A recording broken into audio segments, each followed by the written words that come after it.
Hello, mighty men of God. Good morning. This is Joe Martin with Real Men Connect, where we help good men become great men God's way by connecting to successful husbands, great fathers, and strong leaders. Welcome to the Real Men Ride Along this morning. I'm on my way to a men's meeting, and then after that, I'm going to my small group men's meeting. So might as well call this a men's day. But this meeting is very important that I'm going to. It's been a call to our city to gather all the men together to kind of discuss some of the issues that's going on in our city and what we can do as men, as husbands, as fathers to kind of address some of the most important issues that are going on and happening in the lives of the families here in Chattanooga, Tennessee.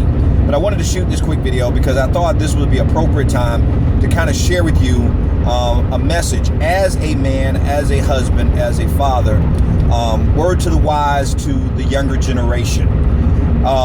I had an opportunity to speak in New York a couple of weeks ago, and I was speaking to a group of high school students in New York. And one of the questions that they asked me, since I'm an old guy now compared to them, is what advice would I give myself if I could go back and talk to the old me? What a great question from the audience. What advice would I give my old self if I can go back and talk to the old me? Now, I want you to think about that as I share with you what I shared with them. I want you to think about that for yourself.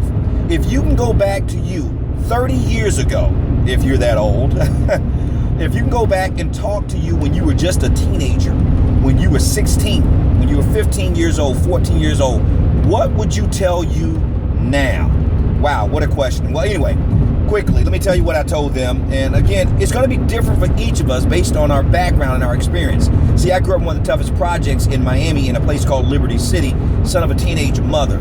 So I had to deal with a lot of adversity growing up as a kid. Had to live through abandonment, abuse, even addiction, and a lot of other issues related with growing up in the inner city.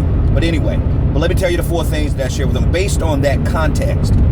One of the first things I told him I would tell little Joe, if I can go back and talk to the younger Joe, is that, Joe, it ain't over.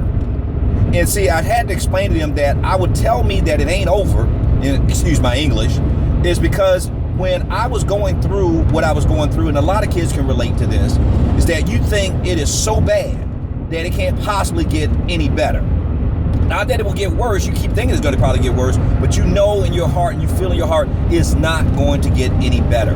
So I would tell that young man, Joe, you know that they tell you not to judge a book by its cover, but I'm going to add something to it. Joe, young Joe, don't judge a book by the first chapter in the book.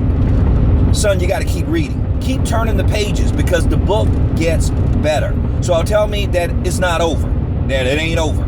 The second thing I would tell that younger Joe version of me is that, Joe, it's not about you, son.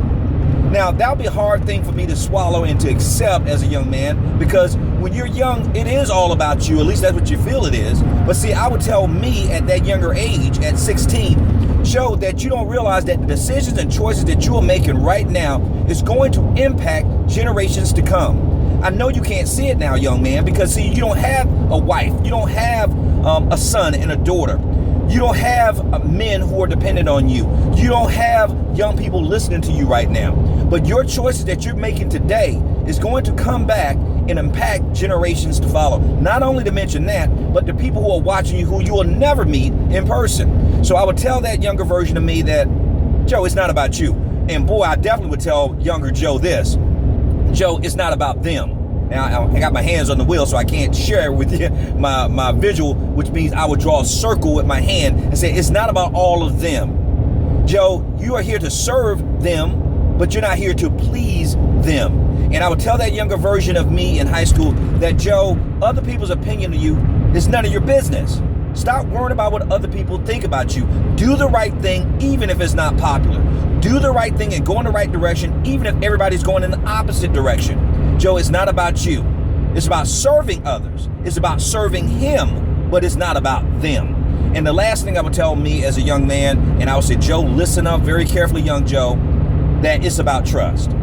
See, when I was going through as a kid, I was betrayed and I was lied to. I was mistreated. I was abandoned by a lot of adults.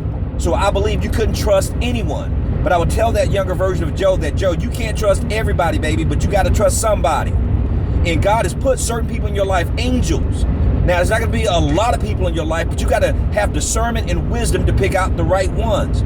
So, son, you can't trust everybody, but you got to trust somebody. It's about trust. Now, that's what I would tell the younger version of me, that, Joe, it ain't over. It's not about you. It's not about them. It's about trust. Now, men, I want you to think about, what would you tell the younger version of you if you can go back 20, 30 years and talk to you again? So guys, hey, share this video and challenge some of your male counterparts to do the same thing. Remember, we're males by birth, but we are men by choice. So we must make that choice intentionally every day, 24/7, because a male is a terrible thing to waste. Till next time, stay blessed, be strong, and most importantly, stay in his grip.